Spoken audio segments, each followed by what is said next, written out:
Hi everyone, we are studying about the Constitution of USA in this video. This is some basic introduction about the country. We all know that USA is known as the global superpower of the world.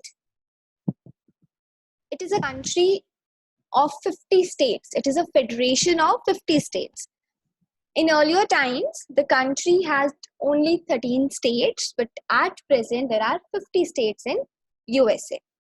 It is the third largest country by area and population and the world's largest economy by nominal GDP. The capital of the country is Washington, D.C. and the most populous city is New York. The president of the country is Donald Trump. Currency is US dollar. See, this is some basic information about the country. जो आप उसका constitution पढ़ रहे हो तो आपको पता होना चाहिए. That is why I have included this in this video. कि basic तो आपको पता हो at least कि हम जिसके बारे में पढ़ रहे हैं वो है क्या. So the Constitution of USA is the briefest constitution. पूरे world का सबसे छोटा constitution USA का constitution.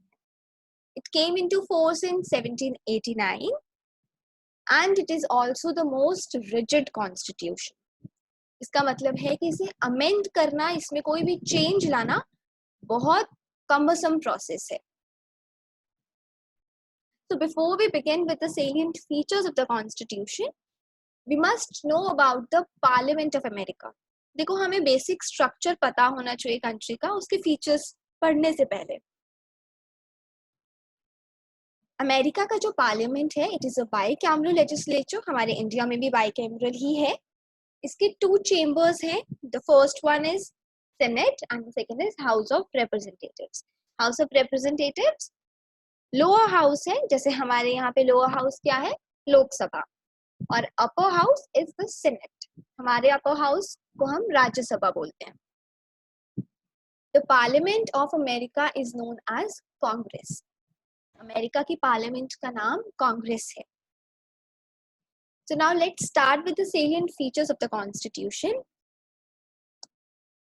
इसके 2 बहुत important features हैं जो जब आप फेडरेशन पढ़ोगे ना, फेडरलिज्म ऑफ द कंट्री, वहां पे भी आपको ये काम आएंगे. तो मैं इस वीडियो में आपको बहुत अच्छे से एक्सप्लेन कर दूंगी ताकि फिर आपको बाद में प्रॉब्लम ना आए. Separation of power and checks and balances, ये 2 बहुत इंपॉर्टेंट फीचर्स हैं. इनको बहुत अच्छे से समझने की कोशिश करना. So now let's start with the features of the Constitution. The first one is written character. The Constitution is of written character. मतलब एक written document है. कोई आपको ऐसे पकड़ा सकता है कि ये USA का Constitution है. मैंने आपको बताया था कि ये बहुत brief है, तो इसीलिए इसमें सिर्फ 7 आर्टिकल्स हैं और अब तक इस कॉन्स्टिट्यूशन में 26 अमेंडमेंट्स हो चुके हैं. देखो यूएसए के कॉन्स्टिट्यूशन को ना हम स्केलेटन कॉन्स्टिट्यूशन बोलते हैं. ऐसा इसीलिए है because the framers of the constitutions left the details to be filled by the acts of the Congress. मतलब उन्होंने एक फ्रेमवर्क दे दिया, ब्रॉड लाइंस बना दी, और उसके अंदर का जितना भी मैटर है, जितने भी रूल्स हैं, वो सब कांग्रेस अपने अकॉर्डिंग बनाता रहता है. इसीलिए हम यूएसए के कॉन्स्टिट्यूशन को स्केलेटन कॉन्स्टिट्यूशन बोलते हैं. It is clothed with conventions, customs, judicial decisions and legislative methods.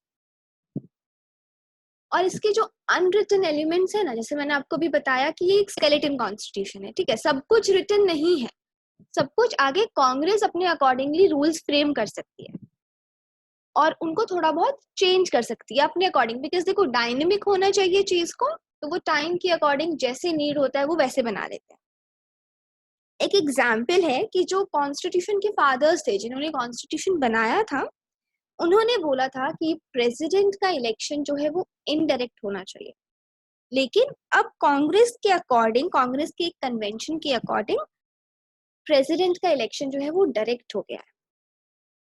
तो इस तरह से कांग्रेस क्या करता है, अपने अकॉर्डिंग रूल्स को चेंज कर सकता है.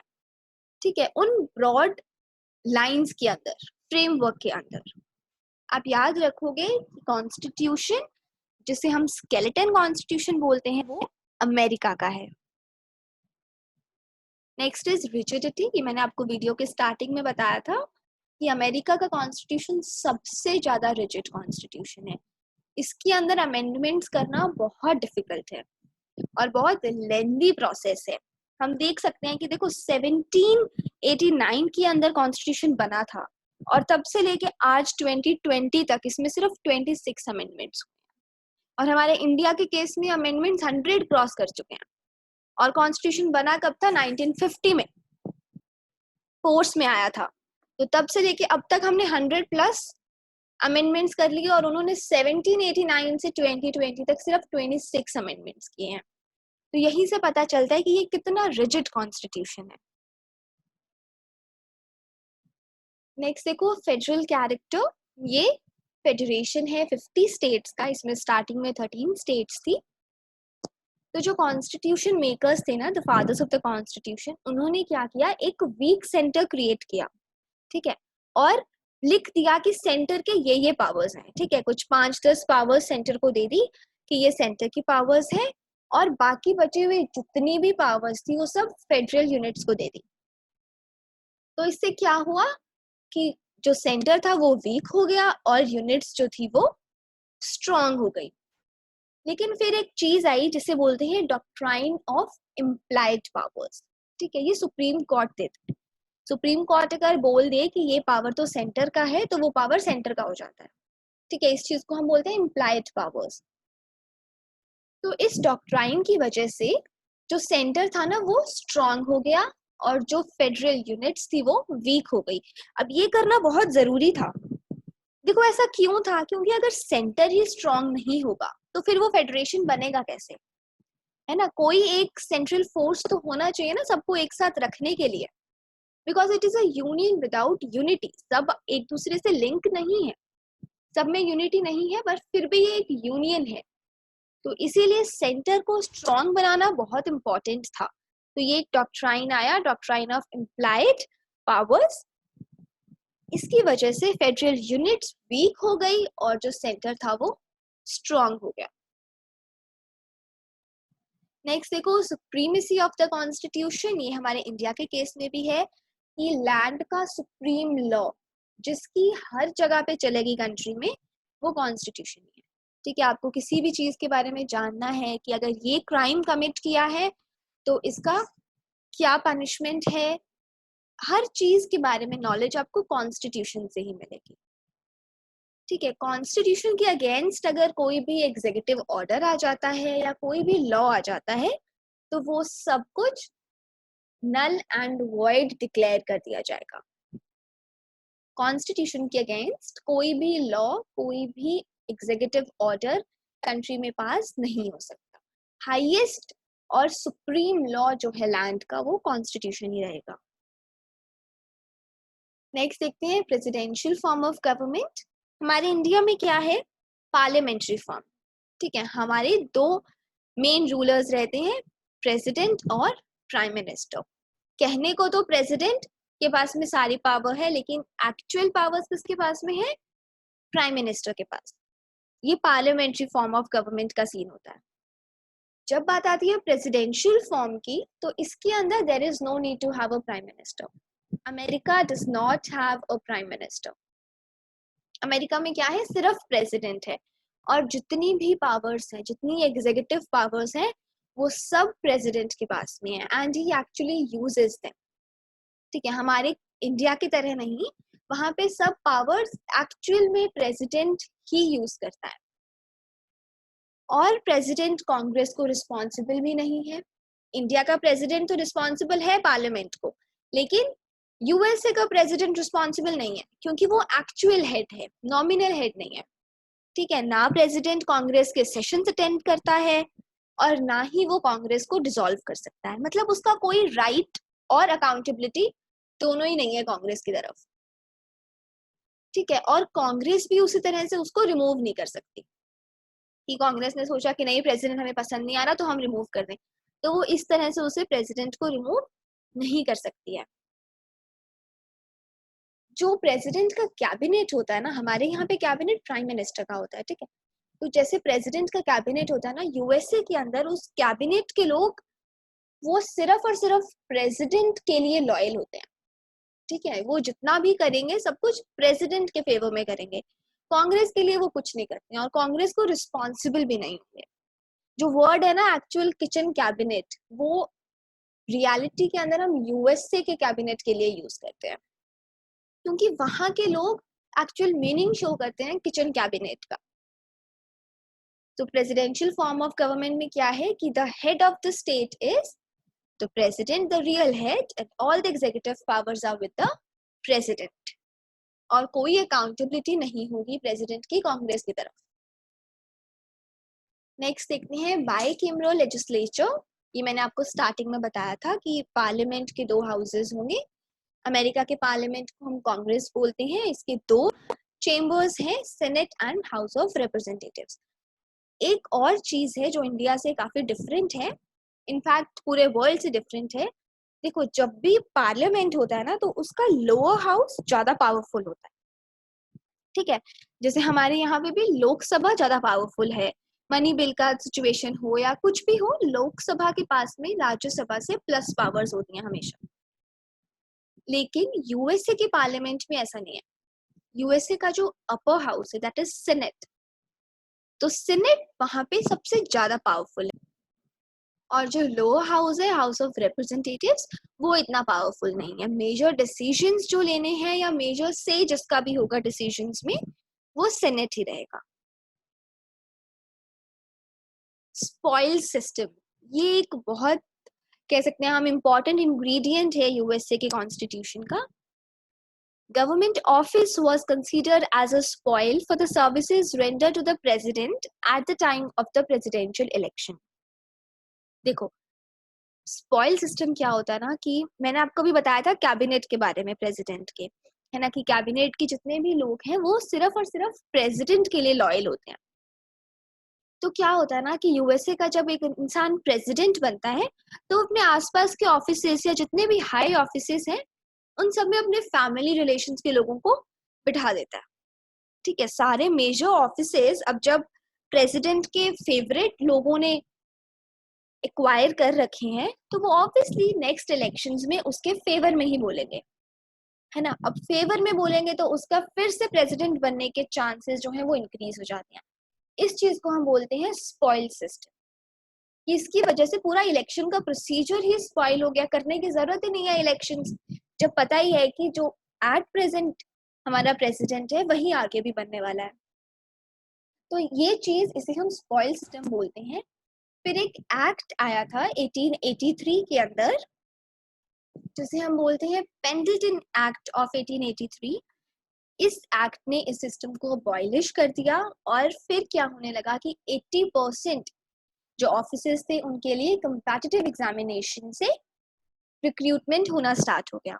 तो अब एट प्रेजेंट सिर्फ 20% ही ऐसी चीजें हैं जहाँ पे स्पॉइल सिस्टम वर्क करता है यूएसए के अंदर। अदरवाइज स्पॉइल सिस्टम अब 80% जगह से हट चुका है। आई होप आपको स्पॉइल सिस्टम समझ में आ गया होगा कि प्रेसिडेंट क्या करता है कि सबसे हाई ऑफिसेस के अंदर अपने जान पहचान के लोगों को बिठा देता है, अपने फैमिली अपने रिलेटिव्स को बिठा देता है, तो वो नेक्स्ट इलेक्शन के अंदर उसकी बहुत हेल्प करते हैं, उसके फेवर में सब कुछ डालते हैं ताकि अगले इलेक्शन में भी वही जीते।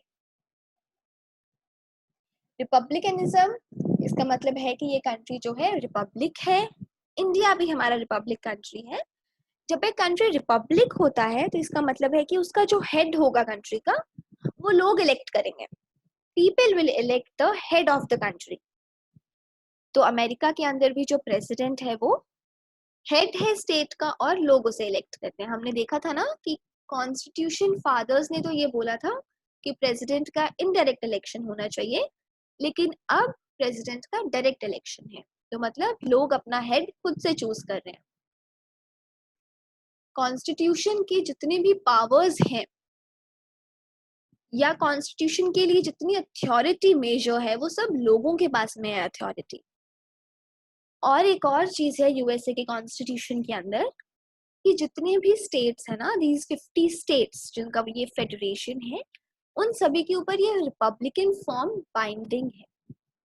हर पर्टिकुलर फेडरल यूनिट का जो हेड होगा वो भी उस यूनिट के लोग ही इलेक्ट करेंगे, और इंटायरली पूरी कंट्री का हेड भी लोग ही डिसाइड करेंगे। इसे हम बोलते हैं रिपब्लिक कंट्री। डुअल सिटीजनशिप, जो इंसान यूएसए का सिटीजन है, ठीक है, और जिस स्टेट में वो रहता है उसके पास में उन दोनों जगह का सिटीजनशिप होगा, ठीक है। अगर कोई इंसान है वो न्यूयॉर्क में रह रहा है तो उसके पास में न्यूयॉर्क का तो सिटीजनशिप होगा ही, और यूएसए का भी सिटीजनशिप होगा, मतलब डबल डबल सिटीजनशिप चलता है वहाँ। हमारे यहाँ तो नहीं चलता, we follow the system of single citizenship. अगर if I am residing in Rajasthan तो फिर भी I will be the citizen of India only. मैं ये नहीं बोलूंगी कि मैं राजस्थान के सिटीजन हूँ, राजस्थान की कोई सिटीजनशिप नहीं है। हाउएवर डोमिसाइल सर्टिफिकेट बन सकता है, ठीक है, but that is a total different case. Domicile वो होता है जहाँ पे आप रिजाइड करते हो, जहाँ आप रहते हो। तो अमेरिका में जिस स्टेट में आप रह रहे हो उसका भी सिटीजनशिप मिलेगा आपको, और एज अ होल कंट्री का भी सिटीजनशिप मिलेगा आपको। Next is judicial review. In my last constitution lecture, जिसके अंदर हमने चाइना का कॉन्स्टिट्यूशन पढ़ा था, उसमें I have given a question कि does India has judicial review. So the answer is yes. India के जजेस के पास में, इंडिया की जुडिशरी के पास में जुडिशियल रिव्यू का पावर है, और ये हमने यूएसए से ही बोरो किया है।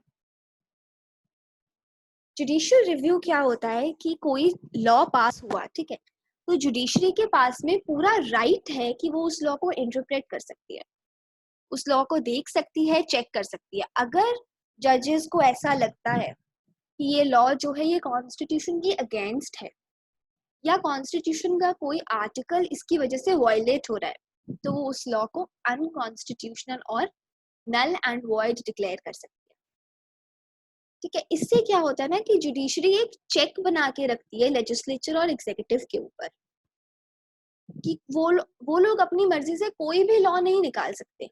उस लॉ का कॉन्स्टिट्यूशन के साथ में कॉन्फर करना बहुत जरूरी है। अदरवाइज जुडिशरी के पास में पूरा पावर है कि अगर लॉ इनकंसिस्टेंट है कॉन्स्टिट्यूशन के साथ में तो वो उसे नल एंड वॉइड डिक्लेयर कर दे। Next is bill of rights. इसके अंदर अमेरिका के कॉन्स्टिट्यूशन ने अपने सिटीजन्स को कुछ फंडामेंटल राइट्स दिए हैं, और एक और बहुत इंपॉर्टेंट बात है कि ये फंडामेंटल राइट्स ना कॉन्स्टिट्यूशन के ड्राफ्ट में नहीं दिए थे। मतलब जब कॉन्स्टिट्यूशन बन के प्रिपेयर हो गया ना, उस टाइम पे ऐसे कोई राइट्स नहीं थे। लेकिन जो फर्स्ट 10 अमेंडमेंट्स आई, हमने देखा टोटल 26 अमेंडमेंट्स थी, तो उनमें से जो फर्स्ट 10 अमेंडमेंट्स थी ना, उन्हीं की वजह से ये राइट्स इनकॉर्पोरेट किए हमने यूएसए के कॉन्स्टिट्यूशन में। इन राइट्स को कोई भी मॉडिफाई नहीं कर सकता, सस्पेंड भी नहीं कर सकता। अगर एक कॉन्स्टिट्यूशनल अमेंडमेंट आएगा इन राइट्स के रेफरेंस में, तभी इन राइट्स को कोई चेंज कर सकता है। और हमने देखा अभी कि यूएसए का कॉन्स्टिट्यूशन बहुत रिजिड है, तो इसका मतलब है कि इन राइट्स को मॉडिफाई या सस्पेंड करना काफी डिफिकल्ट, काफी लेंथी एंड कम्बरसम प्रोसेस है। Next is popular sovereignty.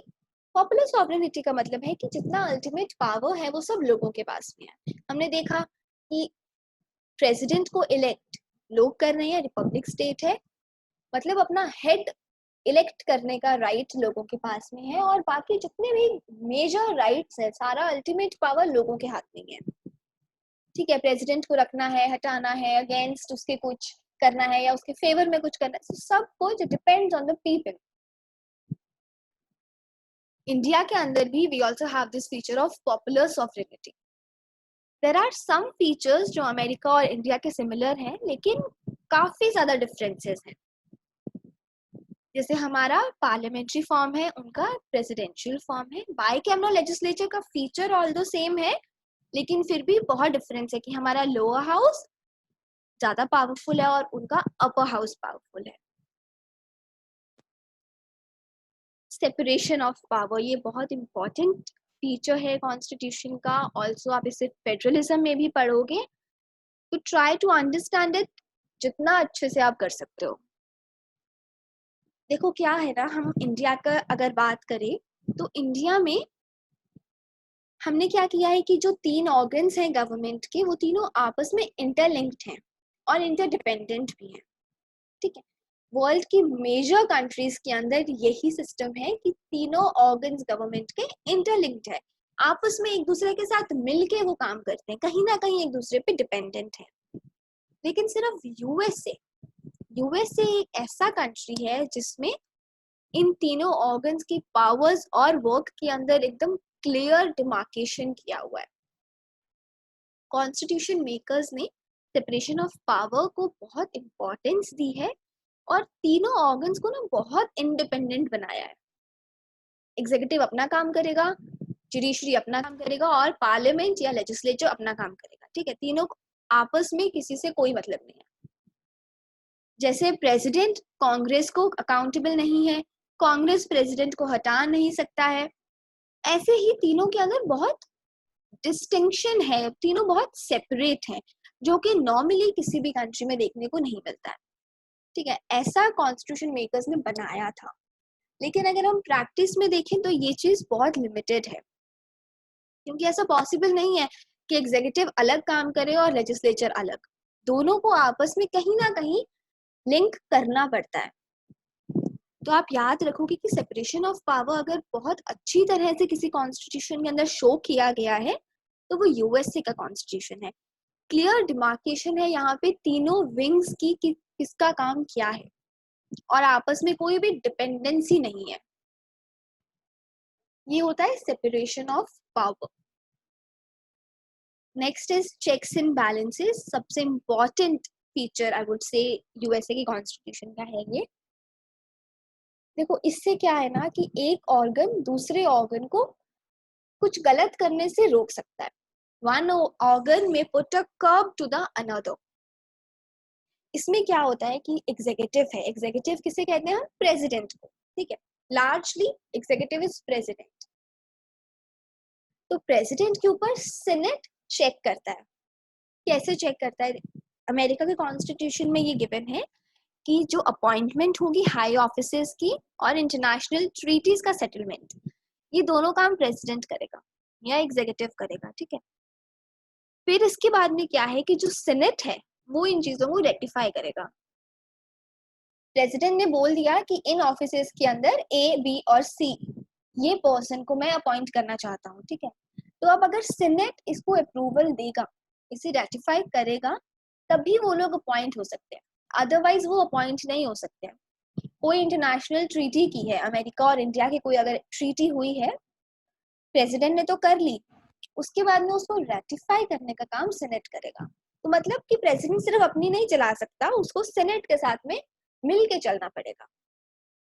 ऐसे ही जो लेजिस्लेचर है कि पार्लियामेंट या जैसे हम कांग्रेस कहते हैं यूएसए में, उसके ऊपर प्रेसिडेंट चेक करता है। कांग्रेस ने बिल पास किया, लोअर हाउस में गया, अपर हाउस में गया, इवेंचुअली कहाँ जाएगा, प्रेसिडेंट के पास।